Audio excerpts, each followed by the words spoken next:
Bulletin का आगाज करेंगे इंतहाई अफसोसनाक खबर से। जमीन फटी ना आसमान गिरा। कराची के इलाके गुलशन हदीद में कोई संगदिल नौमौलूद को मरने के लिए कचरे में फेंक गया। कचरे में आग लगाई तो बच्चा भी झुलस गया। बच्चे को तशवीशनाक हालत में NICH मुंतकिल कर दिया गया।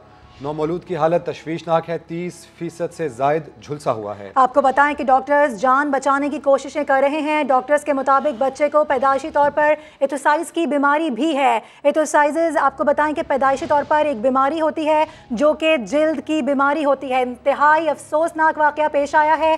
पहले ही ये बच्चा जिल्द की बीमारी में मुब्तला है और ऐसे में किसी ने उसको कचरे में फेंक दिया। जब कचरे में आग लगाई गई तो बच्चा भी काफ़ी हद तक झुलस चुका है। आपको इंतहाई अफसोसनाक खबर से आगाह कर रहे हैं। ज़मीन फटी ना आसमान गिरा। ये वाकया, इस तरह के वाकयात रमीज़ मुसलसल पेश आते हैं। इसी पर अपडेट्स हासिल कर लेते हैं, इसी पर बात कर लेते हैं। हमारे साथ समाजी रहनुमा सारिम बर्नी साहब मौजूद हैं। सारिम साहब, मैं आपसे क्या सवाल करूँ, आप मुझे बताइएगा, ये खबर आप तक आ गई है, क्या कहना चाहेंगे इस पर? आप बिल्कुल सही कह रहे हैं कि आप क्या सवाल कर रहे हो, मैं भी ये सोच रहा हूँ कि मैं क्या जवाब दूँ। इतनी शर्मनाक चीजें हमारे माशरे में हो रही हैं और अफसोस इस बात का है कि हम गुनाह पे गुनाह कर रहे हैं। अगर मुझे नहीं पता कि ये किसी मियाँ बीवी से पैदा हुआ है या कि ये किसी गुनाह के नतीजे में हुआ है, लेकिन किसी भी सूरत में हुआ है, ये क्या कर रहे हैं हमारे लोग? क्या इनको अकल नहीं है, शऊर नहीं है, समझ नहीं है? दीन से कहें, दुनिया से कहें, जिस लफ्ज में कहें, ये कौन सा अमल है? क्या आप किसी इंसान को मार रहे हैं, कचरा फेंक रहे हैं, उसको जला रहे हैं? मैं कितना चीख के बोलता हूँ। आप हमारे सोशल मीडिया पे देखें कितनी ऐसी चीजें चलती है कि खुदा के वास्ते इन बच्चों को कचरा कुंडियों में ना फेंको, हम तक के पहुंचाओ। सारिम बर्नी ट्रस्ट लेने को तैयार है, हम इनकी परवरिश करेंगे, हम इनको अच्छी जिंदगी की तरफ लेके जाएंगे। लेकिन अफसोस ये इन्हें शर्म आती है कि ये ना पता चल जाए कि ये बच्चा हमने पैदा किया है, जायज या नाजायज, और ये जाकर के जो है ना इस तरीके से उसको बच्चों को ठिकाने लगाते हैं, कचरा कुंडियों के अंदर फेंक देते हैं और कोई पूछने वाला नहीं है और ना ही कोई कानून, ना ही कोई निजाम है जो इसके ऊपर जो है ना काम करे। आज से पहले कितने फेंक दिए। चंद दिन कबल आप देखें बफर जोन के अंदर किसी ने न्यूबॉर्न बेबी को उछाल के फेंका था किसी की छत के ऊपर। उसके बाद किसी औरत ने अपने घर की तीसरी या दूसरी मंजिल से बच्चे को फेंका था। कचरा कुंडियों में फेंक रहे हैं, जला रहे हैं, ये कुत्ते खा रहे हैं, जानवर खा रहे हैं, लेकिन कोई कानून, कोई निजाम नहीं है। और अगर बन भी गया कानून तो किताब के अंदर बंद रहेगा, अमल में फिर भी नहीं नजर आएगा। ऐसे में हम क्या बोले और क्या सुने फिर उसके बाद? बिल्कुल कुछ बचता नहीं है बोलने के लिए। सारिम साहब हमारे साथ ही मौजूद रहिएगा, हमें ज्वाइन कर चुके हैं मुफ्ती ज़ुबैर साहब भी, उनसे बात करते हैं। मुफ्ती साहब बहुत शुक्रिया वक्त देने के लिए। ज़माना जहालत में ऐसा होता था कि हम देखते थे इस तरह के वाक़यात पेश आते थे, लेकिन उस वक्त से लेकर अब तक ये सिलसिला रुक नहीं सका है। क्या कहेंगे आप इस पर? शरीयत क्या कहती है? इस तरह जो लोग करते हैं उनके साथ क्या होना चाहिए?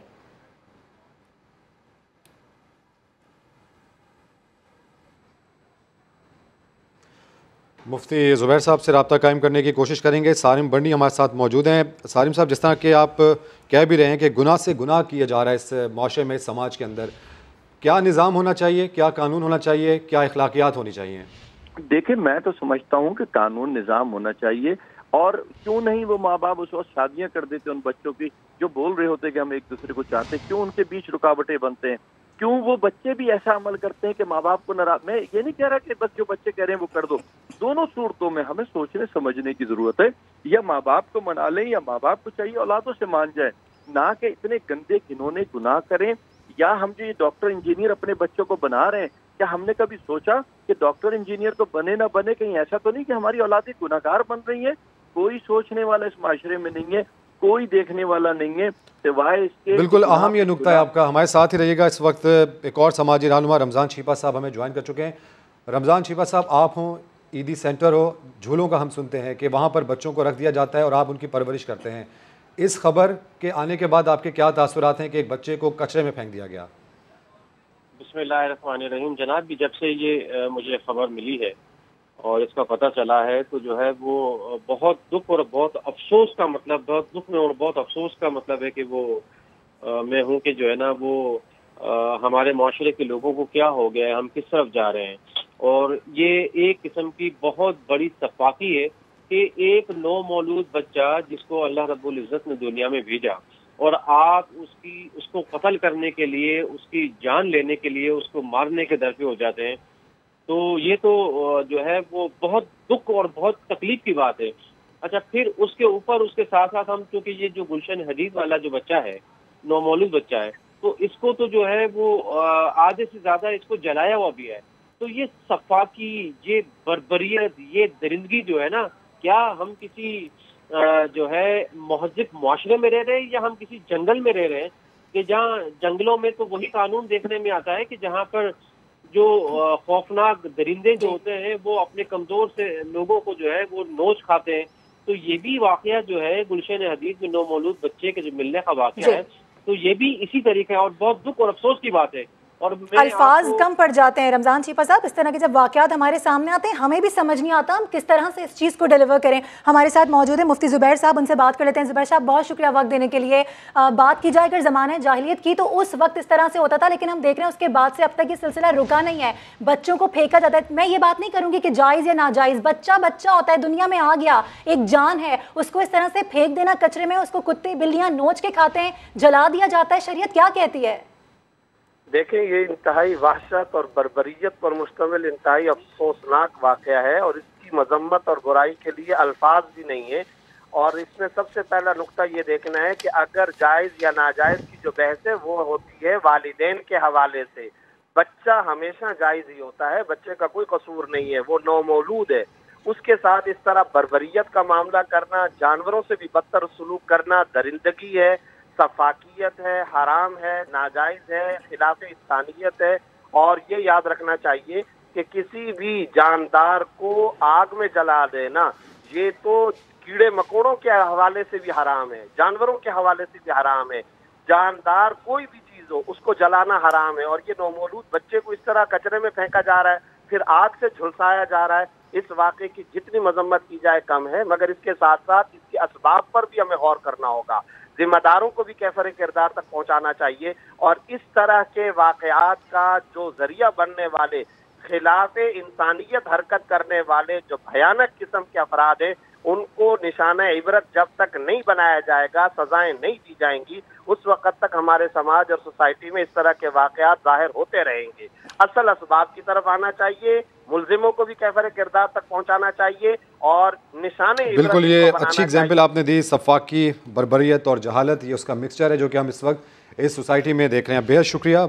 मजहबी रहनुमा मुफ्ती ज़ुबैर साहब हमारे साथ मौजूद थे, रमज़ान छीपा साहब, सारिम बर्नी साहब, और साथ ही साथ हमसे गुफ्तगू कर रहे थे इस पैनल में। आप तमाम का बेहद शुक्रिया। खबरों के सिलसिले को आगे बढ़ाएं। आपको बताएं कि मिलिट्री लैंड के कमर्शियल इस्तेमाल का केस सुप्रीम कोर्ट ने सेक्रेटरी दिफा को मुसल्लह अफवाज के सरबराहों के दस्तखत के साथ रिपोर्ट और पॉलिसी पेश करने का हुक्म दे दिया है। चीफ जस्टिस ने कहा, सिनेमा और रिहायशी प्रोजेक्ट्स चला रहे हैं आप इस्लामाबाद में बैठते हैं, एक कर्नल और मेजर को कंट्रोल नहीं कर सकते, वो इस इलाके का किंग बना हुआ है। सेक्रेटरी दिफा ने कहा, मुसल्लह अफवाज का फैसला है, कमर्शियल सरगर्मियों की इजाजत नहीं देंगे। अदालत ने कहा, जो कुछ हो गया है उसका क्या होगा, ये कैसे ठीक करेंगे, रिपोर्ट करेंगे इरफान हक।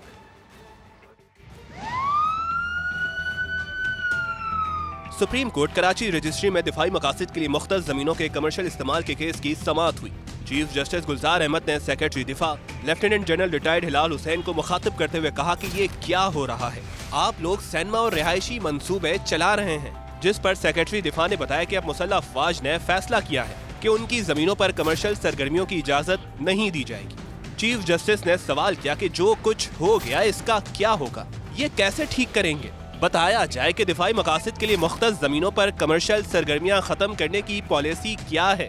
अदालत ने मिलिट्री लैंड पर जारी कमर्शियल सरगर्मियों से मुतालिक पॉलिसी पेश करने का हुक्म देते हुए कहा कि पॉलिसी और रिपोर्ट तीनों मुसल्लह अफवाज के सरबराहों की दस्तखत के साथ पेश की जाए। चीफ जस्टिस गुलजार अहमद ने लेफ्टिनेंट जनरल रिटायर्ड हिलाल हुसैन से ये भी कहा कि आप इस्लामाबाद में बैठते हैं, यहाँ बैठे एक कर्नल और मेजर को कंट्रोल नहीं कर सकते, वो इस इलाके का किंग बना हुआ है। हाउसिंग सोसाइटियाँ बन रही हैं, क्या दिफाई मकासद ये रह गए हैं। लगता है आप अदालती हुक्म का मजाक उड़ा रहे हैं। अस्करी फोर्स देखें, बड़े बड़े इश्तिहार लगा दिए गए, क्या ये जमीनें दिफाई मकासद के लिए इस्तेमाल हो रही हैं। अदालत ने सेक्रेटरी दिफा से रिपोर्ट तलब करते हुए मामले की समाअत 30 नवंबर तक मुलतवी कर दी। कैमरामैन कामरान उद्दीन के साथ इरफानुल हक, समा, कराची। एक और अहम मामले पर बात करें। आपको बताएं कि सुप्रीम कोर्ट रजिस्ट्री का 1 हफ्ते में नस्ला टार गिराने का हुक्म, मुकम्मल रिपोर्ट तलब कर ली गई है। केस की समाअत के दौरान चीफ जस्टिस ने जमात इस्लामी कराची के अमीर हाफिज नईमुर रहमान को झाड़ पिला दी। चीफ जस्टिस ने इस्तफसार किया, आप कौन हैं, इस बिल्डिंग में आपका क्या इंटरेस्ट है, अदालत से बाहर जाकर तकरीर करें, यहाँ पर सियासत ना की जाए। आपको बताएं कि सुप्रीम कोर्ट कराची रजिस्ट्री में नस्ला टार इन्हदाम से मुतालिक केस की समाअत जारी थी। इसी दौरान जमात इस्लामी कराची के अमीर हाफिज नईमुर रहमान पेश हुए और कहा, मुझे थोड़ा सा सुन लिया जाए। चीफ जस्टिस ने कहा, यहाँ कोई सियासी तकरीर की इजाज़त नहीं देंगे, जाकर बैठ जाएं। दौरान समाअत हाफिज नईमुर रहमान ने कहा, सिंध हुकूमत को हुक्म दिया जाए कि नस्ला टार के अलॉटीज़ को मुआवजा दिया जाए, जिस पर अदालत ने कहा, हमने हुक्म दिया हुआ है। चीफ जस्टिस गुलजार अहमद ने कमिश्नर कराची को मुखातिब करते हुए इस्तफसार किया कि बिल्डिंग को नीचे से गिराने का क्या तरीका है, माहिरीन से मदद ली है या खुद ही काम कर रहे हैं। अदालत ने 1 हफ्ते का वक्त दिया था, आप काम कब मुकम्मल करेंगे, इस्तफसार किया गया। कहा, जाएं 400 लोगों को लगाएं। कमिश्नर कराची ने अदालत को बताया कि 200 लोग काम कर रहे हैं। आज शाम से नस्ला टार गिराने का काम ऊपर से भी शुरू कर दिया जाएगा। सुप्रीम कोर्ट ने कमिश्नर कराची को 1 हफ्ते में नस्ला टार गिराने का हुक्म देते हुए मुकम्मल रिपोर्ट मांग ली है। कराची के बहादुर यार जंग सोसाइटी में 16 मंजिला अलबारी टावर की तामीर से मुतालिक केस की सुप्रीम कोर्ट रजिस्ट्री में समाअत हुई। अदालत ने 1 माह में फरीकैन को मुकम्मल रिकॉर्ड और दस्तावेजात पेश करने और प्रोजेक्ट की हालत चूँ की तूं बरकरार रखने का हुक्म दे दिया। अदालत ने बिल्डिंग के ग्राउंड फ्लोर पर रिफाही तंजीम की सरगर्मियां भी रोकने का हुक्म दिया है। अदालत ने कम्युनिटी सेंटर की सरगर्मियां, शादियां और पार्किंग भी बंद करने का हुक्म दिया है। आपको बताएं कि चेयरमैन आबाद मोहसिन शेखानी ने आबाद के तहत बनने वाले तमाम प्रोजेक्ट्स पर काम बंद करने का ऐलान कर दिया है। वो कहते हैं कि हर आदमी खौफजदा है कि क्या हमारी बिल्डिंग्स टूट तो नहीं जाएंगी, बताया जाए किस इदारे से इजाज़त लें। हमारे कारोबार कराची में है, कल से हम इसको बंद करने जा रहे हैं। जितनी भी साइडें हैं हम कराची में बंद करने जा रहे हैं। जितने भी हमारे अप्रूव प्रोजेक्ट है उनको बंद करने जा रहे हैं। और इसकी वजह यह है कि अप्रूवल्स जितने भी लिए हुए हैं उसको कोई इदारे मानने के लिए तैयार नहीं है। और उससे एक आम आदमी को, जिन्होंने वो प्रोजेक्ट में अपार्टमेंट लिए हुए हैं या वो जो रह रहे हैं, हर आदमी खौफज़दा है कि क्या ये बिल्डिंगें उनकी टूट जाएगी। हमें बताया जाए कि हम किस इदारे से अप्रूवल लें। हम अगेंस्ट से इल्लीगल बिल्डिंग्स के, हम बिल्कुल भी अगेंस्ट से पार्क पे कोई बिल्डिंग बने, रास्तों में, रोडों में कहीं भी कोई गलत बिल्डिंग बने। हम जो सपोर्ट है आबाद के जितने मेंबर है, लीगल जितनी बिल्डिंग्स है जो अप्रूवल्स दी गई है, अगर अप्रूवल में कोई गलती है या कोई चीज़ है तो ये गवर्नमेंट की रिस्पॉन्सिबिलिटी है उसको रेगुलाइज करना या वो चीज़ देखना। साबिक चीफ जस्टिस पर तनकीद का मतलब तौहीन अदालत नहीं होता। इस्लामाबाद हाई कोर्ट ने मरियम नवाज और शाहिद खाकान अब्बासी के खिलाफ तौहीन अदालत की दरख्वास्त मुस्तरद कर दी। इस्लामाबाद हाई कोर्ट ने मरियम नवाज और शाहिद खाकान अब्बासी के खिलाफ तौहीन अदालत की दरख्वास्त पर महफूज फैसला सुना दिया। फैसले में कहा गया है कि रिटायरमेंट के बाद जज किसी अदालत का हिस्सा नहीं रहता, बल्कि एक आम आदमी होता है। एक आम शहरी की हतक इज्जत पर तौहीन अदालत की कार्रवाई नहीं बनती। तौहीन अदालत की कार्रवाई सिर्फ और सिर्फ अवामी मफाद में अमल में लाई जाती है। प्राइवेट पर्सन की इज्जत की हिफाजत के लिए दीगर शिकें मौजूद हैं। मरियम नवाज और शाहिद खाकान अब्बासी की जानिब से साबिक चीफ जस्टिस साकिब निसार के खिलाफ बयानात पर उनके खिलाफ तौहीन अदालत की दरख्वास्त दायर की थी। और इतने से इश्तिहारात पर इतना गुस्सा, क्या मरियम नवाज वाकई पार्टी इश्तिहारात की बात कर रही थी? समा ने नून लीग के इलेक्शन कमीशन में जमा गोशवारे हासिल कर लिए हैं। आपको बताएं कि 2016-17 में पार्टी इश्तिहारात पर सिर्फ 90 लाख खर्च किए गए थे, जबकि इसी अरसे में 5 अरब के हुकूमती इश्तिहारात दिए गए। आपको आगाह कर रहे हैं इस हवाले से, मरियम नवाज वाकई पार्टी इश्तिहारात की बात कर रही थी, ये सवालात उठे हैं। समा ने नून लीग के इलेक्शन कमीशन में जमा गोशवारे हासिल कर लिए। और कहा जाता है कि झूठ के पाँव नहीं होते। वज़ीर आज़म के मुआविन खुसूसी शहबाज गिल कहते हैं मरियम नवाज साबिक चीफ जस्टिस की जाली ऑडियो का हिसाब मांगने आई थी, खुद फंस गईं। समा के प्रोग्राम नया दिन में गुफ्तगू करते हुए शहबाज गिल का कहना था कि सिर्फ एक न्यूज़ चैनल को अरबों रुपए के इश्तिहारात से नवाजने का मकसद सहाफ़त का गला घोटना और ज़मीर की खरीदो फरोख्त था। मैटर है मीडिया का गला घोटने का, ये मैटर है उन सहाफ़ियों का जो आपकी पसंद का काम ना करते हों, टैक्स पेयर का पैसा इस्तेमाल करके उनका इस्तेमाल करने का।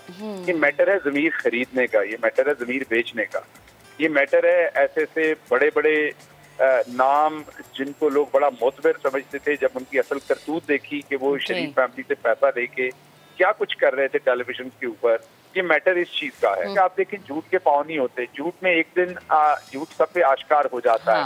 इन्होंने मोहतरमा आई थी दूसरों को बेनकाब करने, उस प्रेस कॉन्फ्रेंस में खुद बेनकाब होकर चली गई। तो ये लोग हवास बाख्ता हो चुके हैं। आप इनके झूठ को आश्कार करते रहे। मेरा सलूट है सुहेल जैसे लोगों को जिन्होंने इनका तिया पांचा किया, इनका फोरेंसिक किया।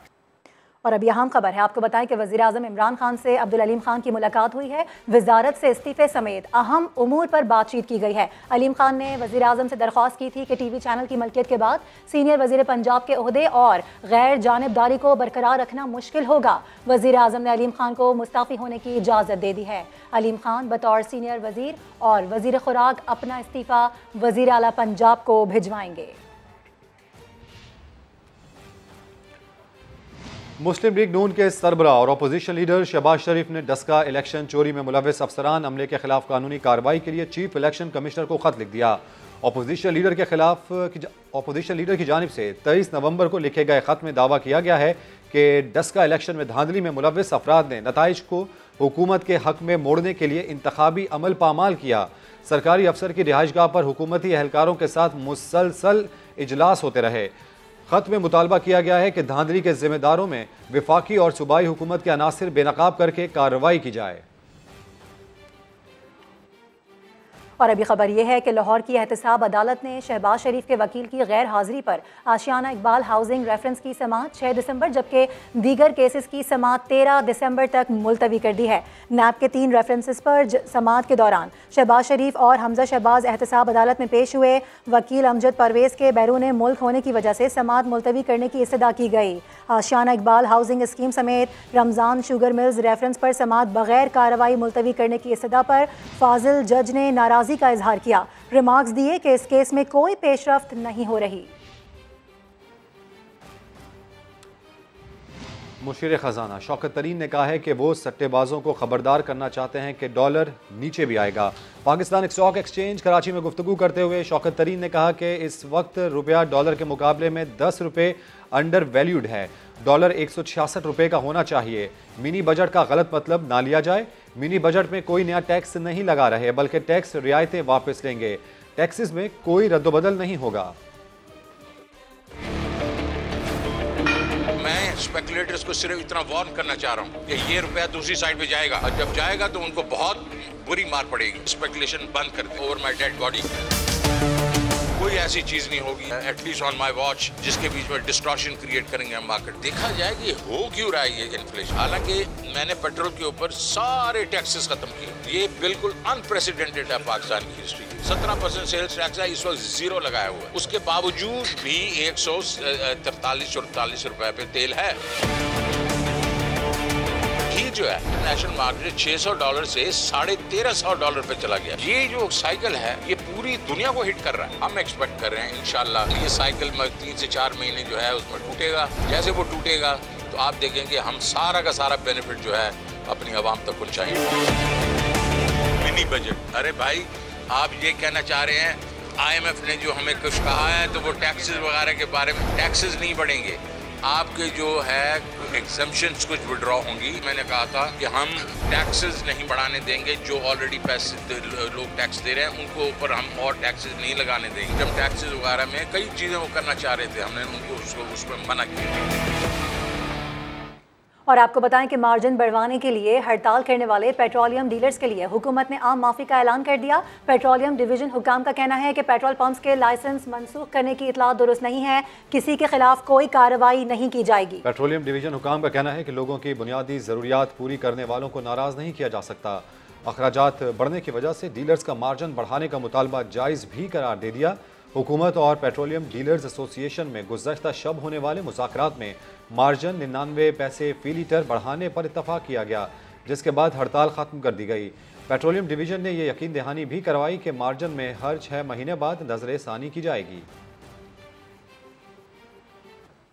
बराह रास्त आपको ले चलेंगे। मुआवने खुसूसी शहबाज गिल इस वक्त तकरीब से खिताब कर रहे हैं। माफिया रह गया है क्या? यहाँ सीमेंट का माफिया नहीं है क्या? यहाँ टबैको का माफिया नहीं है? तंबाकू का, शुगर का नहीं है? अब यूरिया का आपको मैंने एक्सप्लेन कर दिया। और 17 साल कोई शायद सिद्धि छड़ी जे जी इमरान खान ठीक करे। 70 साल में तबाह कर दिया मुल्क सारा, और अब 3 साल में कहते हैं इमरान खान सारा कुछ ठीक करे। वो दिन रात लगा हुआ है, सब कुछ ठीक करने के लिए लगा हुआ है, लेकिन जिम्मेदार नूं चंगी तरह पता है कि जमीन बीजण तो पहला ਉਹਦੇ ਵੱਤਰ ਦਾ इंतजार करना ਪੈਂਦਾ है। ਵੱਤਰ ਦੇ ਉੱਤੇ ਆ ਕੇ ਫਿਰ ਦੋਰ ਵੀ ਪਾਉਣੀ ਪੈਂਦੀ ਹੈ ਤੇ ਕਈ ਜੜੀ ਬੂਟੀਆਂ ਇਹੋ ਜੀਆਂ ਹੁੰਦੀਆਂ ਨੇ। ਡਾਕਟਰ ਸ਼ਬਾਜ਼ ਗਿੱਲ ਸਾਹਿਬ, ਡਾਕਟਰ ਸ਼ਬਾਜ਼ ਗਿੱਲ ਸਾਹਿਬ ਜਿੰਦਾਬਾਦ। ਕਈ ਜੜੀ ਬੂਟੀਆਂ ਇਹੋ ਜੀਆਂ ਹੁੰਦੀਆਂ ਨੇ ਕਿ ਉਹ ਪੁੱਟਦਿਆਂ ਵੀ ਜ਼ਿਮੀਂਦਾਰ ਨੂੰ 4-5 ਸਾਲ ਲੱਗ ਜਾਂਦੇ ਨੇ ਕੱਢਦਿਆਂ। ਇੱਥੇ ਜ਼ਮੀਨ ਦਾ ਪਾਣੀ ਉੱਤੇ ਹੋ ਜਾਏ ਤੇ ਉਹਨੂੰ ਥੱਲੇ ਕਰਦਿਆਂ 10 ਸਾਲ ਲੱਗ ਜਾਂਦੇ ਨੇ। ਲੱਗਦੇ ਨੇ ਕਿ ਨਹੀਂ?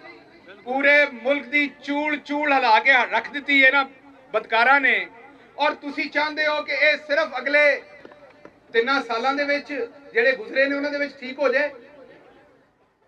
दूसरी बात मैं करना चाहता हूं, मीडिया के दोस्त आए हुए हैं उनके लिए पहली बात कंप्लीट कर दूं कि कल प्राइम मिनिस्टर ने एक मीटिंग की है जिसमें सख्त तरीन अहकामात दिए हैं कि फर्टिलाइजर किसान को हर सूरत दिया जाएगा। अगर मिलों ने ये बदमाशी ना बंद की तो फर्टिलाइजर जो है वो गवर्नमेंट अपने कंट्रोल में ले लेगी और ट्रकों पे रख के जिम्मेदार को कंट्रोल कीमत पे दिया जाएगा। ये बर्दाश्त नहीं किया जा सकता कि सिंध की जो पीपल्स पार्टी की हुकूमत है वो करप्शन करके सिंध के अवाम को और पंजाब के किसान को और सिंध के किसान को लूटे। पहली बात। दूसरी बात, एक मोहतरमा है, ਤੁਹਾਨੂੰ ਪਿੰਡਾਂ 'ਚ ਪਤਾ ਹੀ ਹੈ ਟੋਟਿਆਂ ਦਾ, ਟੋਟੇ ਕੀ ਹੁੰਦੇ ਨੇ। ਤੁਸੀਂ ਕਈ ਵਾਰੀ ਮੋਹਰਾਂ ਤੇ ਮੁੱਕੀਆਂ ਵੀ ਖਾਧੀਆਂ ਹੋਣਗੀਆਂ ਟੋਟੇ ਵੇਖਣ ਤੇ। ਅਸੀਂ ਨਿੱਕੇ ਹੁੰਦੇ ਲੁਕ ਛੁਪ ਕੇ ਟੋਟੇ ਛੋਟੇ ਵੇਖਦੇ ਸਾਂ। ਹੁਣ ਤੇ ਅੱਜ ਕੱਲ ਆਮ तरीके ना टोटे छड़े जाते हैं। मुआवने खुसूसी शहबाज गिल गुफ्तगू कर रहे हैं पंजाबी में, और अब से कुछ लम्हात पहले जो उन्होंने गुफ्तगू की उनकी जानिब से ये कहा गया कि कल वज़ीर आज़म ने मीटिंग की है और ये कहा है कि किसानों को फर्टिलाइज़र हर सूरत दिया जाएगा। बर्दाश्त बिल्कुल नहीं किया जा सकता कि किसानों को लूटा जाए। सिंध हुकूमत पर भी वो कड़ी तनकीद कर रहे थे। साथ ही साथ उन्होंने ये भी कहा कि आइन में गवर्नर राज का ऑप्शन भी मौजूद है। 18वीं तरमीम के बाद वफाक ज़्यादा मुदाखलत नहीं कर सकता। फैसलाबाद में वो तकरीब से खिताब कर रहे हैं। उन्होंने कहा कि इमरान खान ने शुगर माफिया पर हाथ डाला। मुल्क भर में डेंगू के वार। पंजाब में एक रोज़ में 4 मरीजों की जान गई। 147 नए केसेस रिपोर्ट हुए। इस्लामाबाद में भी एक मरीज इंतकाल कर गया। 7 मरीजों में वायरस की तस्दीक हुई है, जबकि रावलपिंडी में 17 केसेस सामने आ चुके हैं। आपको बताएं कि गैस बहरान संगीन होने के बायस नंदीपुर के अलावा तमाम सरकारी थर्मल पावर प्लांट्स बंद कर दिए गए हैं। मुतबादिल के तौर पर फर्नेस ऑयल से महंगी तरीन बिजली बनाई जा रही है। इस्लामाबाद से वहाब कामरान की रिपोर्ट। सर्दियों में आवाम को बिजली के बिलों में भारी झटके लगेंगे। कुदरती गैस और LNG की किल्लत के बायस नंदीपुर के अलावा तमाम सरकारी थर्मल पावर प्लांट्स बंद जो हो गए। सेंट्रल पावर परचेजिंग एजेंसी की दस्तावेजात के मुताबिक अक्टूबर में गैस बहरान इतना संगीन था कि सरकारी थर्मल पावर प्लांट्स के 27 में से सिर्फ 2 यूनिट्स ने बिजली पैदा की। जामशोरो पावर प्लांट के गैस पर चलने वाले तमाम यूनिट बंद रहे। गुद्दू पावर प्लांट से सिर्फ 25% पैदावार। नॉर्दर्न पावर जेनको के 16 यूनिट्स में से सिर्फ 1 को गैस मिल सकी। गुद्दू पावर प्लांट के एक ब्लॉक से कुदरती गैस से 7 करोड़ यूनिट्स बिजली 63 करोड़ रुपए में बनी, जबकि गैस बहरान के बायस फर्नेस ऑयल से जेनको 3 के एक यूनिट ने सिर्फ 1 करोड़ 31 लाख यूनिट्स बिजली 36 करोड़ रुपए में पैदा की। महंगी पैदावार का बोझ भी माहाना बिलों में सारिफीन पर ही डाला जाएगा, मगर कितना फैसला नेपरा करेगा। वहाब कामरान, समा, इस्लामाबाद। अहम खबर आ रही है, आपको बताएं कि मुआवने खुसूसी शहबाज गिल ने दावा किया है कि 2 बड़े एंकर्स ने बताया कि हुकूमत के खिलाफ ट्वीट्स के लिए 50 लाख रुपए की ऑफर हुई। इश्तिहारात के मामले पर FIR बनती है तो की जाएगी। मीडिया का इस्तेहसाल बर्दाश्त नहीं किया जाएगा। मेरे एक दोस्त ने बहुत करीबी दोस्त मीडिया का, बहुत बड़े चैनल से, जो 5 बड़े चैनल हैं उस पे 8 बजे से 9 और 10 से 11 के 2 बड़े शोज करने के जर्नलिस्टों ने बताया कि हमें 50 लाख रुपया ऑफर किया गया। किस चीज के लिए? चंद ट्वीट कर दो हुकूमत के खिलाफ। ये जो इमरान खान ने पिछले हफ्ते ट्रैक एंड ट्रेस सिस्टम लगाया है ताकि हर सिगरेट की डब्बी पे टैक्स दिया जाए, ये टैक्स चोरी ना करे। तो यहां कौन से माफिया रह गया है? क्या यहां सीमेंट का माफिया नहीं है? क्या यहाँ टबैको का माफिया नहीं है, तंबाकू का, शुगर का नहीं है? अब यूरिया का आपको मैंने एक्सप्लेन कर दिया। और 17 साल कोई शायद सिद्धि छड्डी जे जी इमरान खान ठीक करे। आपको बताएं कि मुआविन ख़ुसूसी शहबाज गिल ने दावा कर दिया है कि 2 बड़े एंकर्स ने बताया कि हुकूमत के खिलाफ ट्वीट्स के लिए 50 लाख रुपए की ऑफर्स होती हैं। इश्तिहारात के मामले पर FIR बनती है तो की जाएगी। उन्होंने कहा कि मीडिया का इस्तेहसाल बर्दाश्त नहीं किया जाएगा। तमाम तर बातें उन्होंने सामने रखी हैं। उन्होंने कहा है कि 2 बड़े एंकर्स ने बताया है कि हुकूमत के खिलाफ ट्वीट्स के लिए 50 लाख रुपए की ऑफर हुई। पाकिस्तान पीपल्स पार्टी के रहनुमा खुर्शीद शाह कहते हैं कि मरियम नवाज का माजी की गलतियों का एतराफ़ करना अच्छी बात है, लेकिन वो शायद आइंदा ऐसा ना करें। पीपल्स पार्टी दौर में मीडिया को इश्तिहार बराबरी की बुनियाद पर दिए गए। दुआ है साबिक चीफ जस्टिस पर लगा इल्ज़ाम झूठ हो। समा के नुमाइंदा खुसूसी अब्बास शब्बीर को इंटरव्यू में बोले, साबिक चीफ जस्टिस साकिब निसार ने चैलेंज ना किया तो उनके खिलाफ मरियम नवाज का इल्ज़ाम दुरुस्त माना जाएगा। खुर्शीद शाह ने इन हाउस तब्दीली को वाहिद आइनी ऑप्शन करार दे दिया। पाकिस्तान पीपल्स पार्टी के सीनियर रहनुमा सैयद खुर्शीद अहमद शाह हमारे साथ मौजूद हैं। शाह साहब, मुस्लिम लीग नून दौर में मीडिया निशाने पर रहा, मरियम नवाज ने इस चीज़ का खुद एतराफ़ किया। ये तो अपनी अपनी सियासत है, हमारी अपनी सियासत है। हम मीडिया को आज़ाद देखना चाहते हैं, हम तनकीद को बर्दाश्त करते हैं, तनकीद को अपने लिए फ़ायदेमंद समझते हैं। मरियम नवाज तो इश्तिहार खुद बंद करवाती रही, ऑडियो का एतराफ़ किया कि ये मेरी ऑडियो है। नहीं, इसमें कोई मैं बात नहीं करूँगा, उनकी मर्ज़ी है, वो जो भी कहती है उनकी अपनी सियासत है, करती है तो ये बड़ी अच्छी बात है उसकी कि वो माजी के गलतियों को दोहराती है और शायद उसके बाद न करे। मरियम नवाज गलतियों पर गलतियां कर रही हैं, इदारों को तनकीद बना रही हैं, अदलिया, फौज, कोई चीज़ भी मरियम नवाज से नहीं। क्या पीपल्स पार्टी की कभी इस तरह की पॉलिसी नहीं रही? चीफ जस्टिस ऑफ पाकिस्तान, साबिक चीफ जस्टिस ऑफ पाकिस्तान के ऊपर इल्ज़ाम लगा है, जो पहले भी लगा था, किसी एक जज ने दिया था, उसको फॉलो अप में ये हुआ। अब उसके लिए तो मैं दुआ गूँ कि अल्लाह करे ये झूठ हो। मेरी राय ये है कि कम से कम उनको चैलेंज करना चाहिए कि ये गलत है, ये सही। अगर चैलेंज नहीं करता है तो उसमीन मरियम नवाज का जो इल्ज़ाम है वो सही है। पीपल्स पार्टी भी पब्लिक मनी से मीडिया सेल चलाती रही, जिस तरह मरियम नवाज कहती हैं कि मैं मीडिया सेल चलाती थी। पीपल्स पार्टी भी ऐसा करती रही माजी में? मैं नहीं समझता, खुद वजीर रहे। मैं नहीं समझता। मिनिस्ट्रीज अपनी तरफ से जो इश्तिहार देती थी वो टीवीज़ को देती थी, वो बराबरी के बुनियाद पे देती थी। ऐसा कभी नहीं था कि पिक एंड चूज था हमारे ज़माने में। सियासी इल्हाक समझते हैं कि मुमकिन है पाकिस्तान मुस्लिम लीग नून के साथ पाकिस्तान पीपल्स पार्टी का? Everything is possible in politics.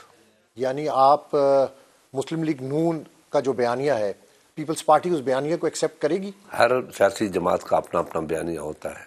Alliance और चीज़ है, बयानिया और चीज़ है, 1 पॉइंट एजेंडा होता है। आप मुख्तलिफ मीटिंग्स भी कर रहे हैं, क्या कोई इन हाउस चेंज की तरफ बात जा रही है, या पीपल्स पार्टी का जो मौकफ है कि 5 साल इस हुकूमत को पूरे करने दिए जाए? इस वक्त ये चीज़ सामने आ रही है कि कॉन्स्टिट्यूशन रास्ता एक ही है कि इन हाउस आप चेंज करें, कॉन्स्टिट्यूशन रास्ता।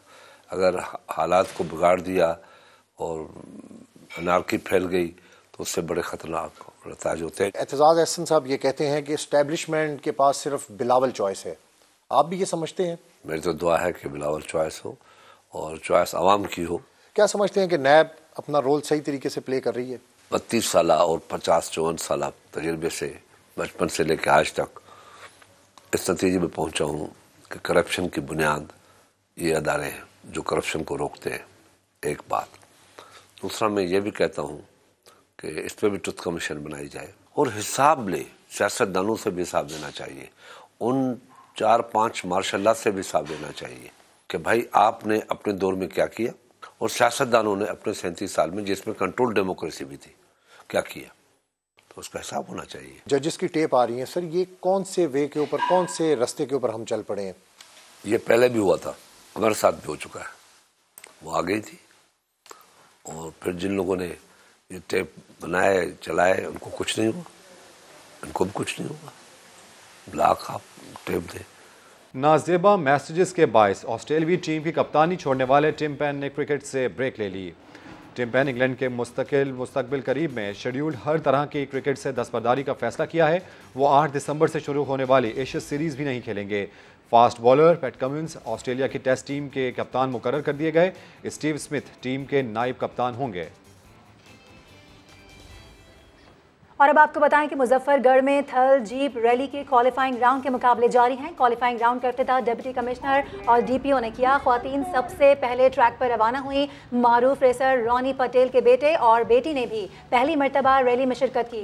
रैली की सबसे कम उम्र रेसर 18 साल दीना पटेल हैं। उनका कहना था कि थल जीप रैली का तजुर्बा बहुत अच्छा रहा। ख्वातीन को रैली में भरपूर अंदाज में शिरकत करनी चाहिए।